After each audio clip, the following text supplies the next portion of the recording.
This is question and answer time. Question వచ్చి what is సెలా? సెలా అనేసి ఇంగ్లీష్ లో అంటారు. సెలా సెలా అనగా నేమి. కొంచెం సేపు ఆగి అంటే కొంచెం సేపు ఆగి ఈ ప్రశ్న గురించి ఇది క్వశ్చన్ అండ్ ఆన్సర్. ముందుకు సాగండి. సరే, అసలు దీని యొక్క అర్థం ఏంటి, ఎక్కడి నుంచి వచ్చింది ఈ పదము? చాలా మటుకు మనం పరిశుద్ధ గ్రంథమైన బైబిల్లో ఒక పదము ఒక 2 సార్లు అది రిపీట్ మళ్ళీ తిరిగి వచ్చినప్పుడే ఎంతో శ్రద్ధతో మనం ఉంటుంటాం. అలాంటిది ఈ సెలా అనే పదము ఎన్నిసార్లు ఉన్నది బైబిల్ గ్రంథంలో అంటే 74 సార్లు ఉంది. సెలా అనే పదము 74 సార్లు ఉన్నదన్నమాట. ఈ కీర్తనల గ్రంథంలోనే 71 సార్లు ఉన్నది. హబక్కూకు గ్రంథంలో 3 సార్లు ఉన్నది. మొత్తం 74 సార్లు ఉన్నది. హబక్కూకు గ్రంథంలో 3 సార్లు ఉన్నది. హబక్కూకు గ్రంథంలో 3 సార్లు ఉన్నది. సెలా అను పదము హీబ్రూ భాష నుంచి అది అనువదించబడినది. దీని అర్థం ఏంటి అని అంటే ఎస్ లాహ్. మన యూనివర్సిటీలో SLAH లాహ్, ఎస్ లాహ్, ఎస్ లాల్ అనే 2 పదాల నుండి అన్వయించబడినదే సెలా. దీని అర్థం ఏంటంటే ఎస్ లాహ్ అంటే ఆరాధించుట అని అర్థము. ఎస్ లాల్ అంటే ఎత్తండి లేదా తిరిగి ప్రారంభించండి అని అర్థం వస్తుందండి. ఇది దీని యొక్క హీబ్రూ భాషలో నుంచి అనువదించబడిన సెలా అనే పదానికి అర్థం. సరే, అసలు ఇది ఎక్కడ ఉంటుంది సెలా అని అంటే పరిశుద్ధ గ్రంథమైన బైబిల్ మనం చూసినట్టయితే ఒక్కసారి మరి చూడండి. కీర్తనల గ్రంథము 3వ అధ్యాయం. ప్రతి ఒక్కరు చూడండి, మరి మర్చిపోము ఇది. కీర్తనల గ్రంథము 3వ అధ్యాయంలో మొట్టమొదటిగా అక్కడ మనం చూస్తాం సెలా అనే పదాన్ని. 3వ అధ్యాయము 2వ వచనం చివరి భాగంలో వితిన్ బ్రాకెట్స్ లో సెలా అనే పదం ఉంటుంది. 2వ వచనము ఆర్ చరణము కూడా అనొచ్చు, కీర్తనలు కాబట్టి. 2వ చరణము చివరి భాగంలో సెలా. అదే అధ్యాయము 8వ చరణంలో కూడా చివరిలో ఉంది సెలా. ఈ అధ్యాయంలోనే 2 సార్లు ఉన్నాయి.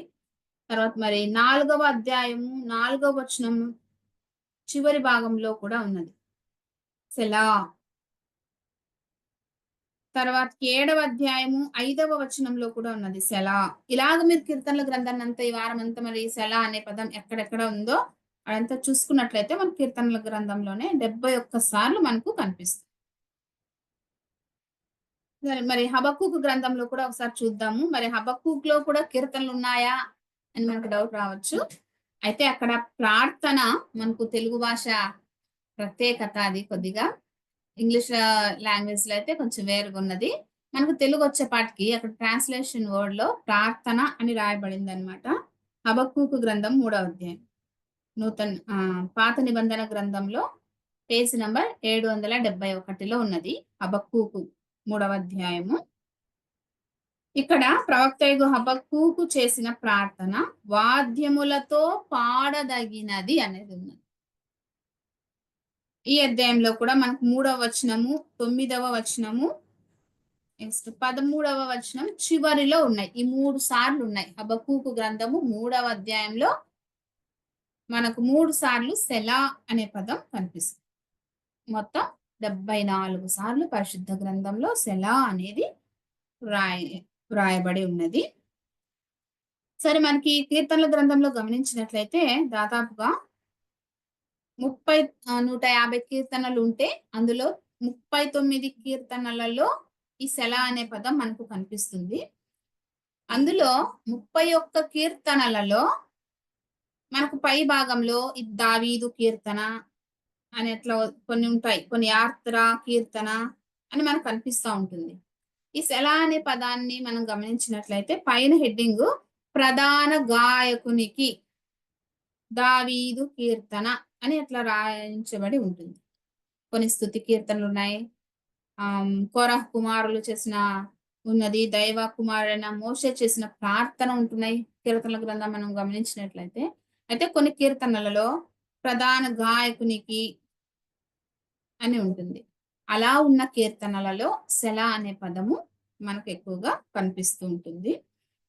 దీని అర్థము బైబిల్ కామెంటరీస్ మనకు చాలా విషయాలు ఇప్పటికీ కూడా ఈ సెల అనే ఈ వర్డ్‌కు అర్థం పూర్తిగా మనకు తెలియకపోయినప్పటికీ బైబిల్ యొక్క వాక్యానుకర్తలు మనకు కొన్ని విషయాలు తెలియచేశారనమాట. అందులో కొన్ని విషయాలున్నాయి. మరి మొట్టమొదటిగా అందులో తలంపులను కలిపేదిగా ఇప్పుడు మనకు 3వ అధ్యాయంలో చూసుకుంటే కీర్తనల గ్రంథం 3వ అధ్యాయంలోనే 2వ వచనము, 8వ వచనంలో ఉన్నది. అంటే అక్కడ 2వ వచనము, 3వ వచనం 3వ చరణము, 2వ చరణం, 3వ చరణం ఈ 2 చరణాలను కలిపేది అంటే ఆ పదాలు ఆ యొక్క సన్నివేశాల సందర్భం కావచ్చు, పదాలు కావచ్చు వాటిని కలిపేదిగా ఉన్నది అని బైబిల్ కామెంటరీస్ వారు మనకు తెలియచేస్తా వచ్చారు. రెండవదిగా గమనించినట్లయితే పాజ్ అంటే గాయకులకు, సంగీతకారులకు అందరూ కలిసి ఒకేసారి ఆపడానికి ఉపయోగించారు అన్నట్లుగా చెప్పారండి. తర్వాత మూడవదిగా ఈ కీర్తనకు ఇలా సెల వచ్చినప్పుడు అది ఎండ్ కాదు, అది అంతము కాదు, ఎల్లకాలం కొనసాగుతుంది అన్న తెలియజేయడం కోసమే కూడా సెల అని రాయబడింది. మరి ఇంకొకటి వాయిద్యాలలో మరలా అదే వాయించాలి అన్నప్పటికీ ఫర్ ఎగ్జాంపుల్ ఇప్పుడు మనం పాట పాడుతూ ఉంటాము. ఒక్కొక్క లైన్ 2 సార్లు పాడుతూ ఉంటాం. కొన్ని పాటల పుస్తకాల్లో కొన్ని పాటలకు చివర్లో 2 అనేసింటారు. అంటే ఆ లైను ఆ యొక్క ఆ సెంటెన్స్ ఆ యొక్క వాక్యం అంతా రెండోసారి మనం మళ్ళీ పాడాలా అనేసి అలా 2 సార్లు పాడాలి అన్న సందర్భంలో దీన్ని ఉపయోగించినట్లుగా చెప్తా వచ్చారు. ఇంకోటి శృతి పెంచడం కోసం కూడా ఈ సెల అందరు పాడుతూ ఉన్నప్పుడు శృతి పెంచడం కోసం కూడా ఇది వాడుతా వచ్చారు. తర్వాత పాట పాడుతూ ఉంటున్నప్పుడు ఆ పాట స్వరం మానేసి సంగీత వాయిద్యాల స్వరం బాగా వినిపించేటట్లుగా ఇన్స్ట్రుమెంటల్ ఇంటర్లోడ్ అనేసి అంటారు దీన్ని. అలా అలా ఆ యొక్క వాయిద్యాల స్వరం వాటి యొక్క శబ్దం వినపడడం కోసమే కూడా ఈ సెల వాడుతూ వచ్చారు అన్నట్లుగా బైబిల్ కామెంటరీస్ తెలియచేస్తూ వచ్చారు. మొత్తానికి ఏదైతేనేమి సెల అనే పదానికి మనం గాయక బృందం సంగీతంలో వాడే సాంకేతిక పదమే సెల. దీన్ని సైలెన్స్ అనొచ్చు, ఆర్ పాజ్ అని కూడా అనొచ్చు. ఈ పదంలో మనకు ఒక హెచ్చరిక కూడా కనిపిస్తుంది. ఏంటి అంటే ఆగు, చూడు, విను. ఈ కీర్తనలలో ఒక చరణం ముగిసింది అనడానికి సెల అనేసి అంటారు. ఇది అండి సెల గురించి this week question and answer టైంలో మనం సెల అనగానే తెలుసుకున్నాము. మరి ఇంకా ఈ సెల కీర్తనల గ్రంథంలో ఎక్కడెక్కడ ఉన్నదో అంతా కూడా మీరు చూస్తూ ఉన్నట్టయితే ధ్యానించినట్లయితే మనకి సెల అనే పదం యొక్క వివరణ అంతా కూడా మీకు తెలియచేశాను. ఆగు, చూడు, విను ఈ 3 పదాలు మనం గుర్తుపెట్టుకున్నట్లయితే కీర్తనల గ్రంథం చదివేటప్పుడు హబక్కూకు 3వ అధ్యాయం చదివేటప్పుడు ఈ పదాలు వచ్చినప్పుడు మనం అక్కడ ఆగి నిదానంగా మళ్ళీ ఆ వచనాలను చూసి చదివి ప్రభు యొక్క స్వరాన్ని వినాలి అని దీని యొక్క అర్థం. సరే అండి, this week question and answer time ముగిసింది. This is Bible reading time.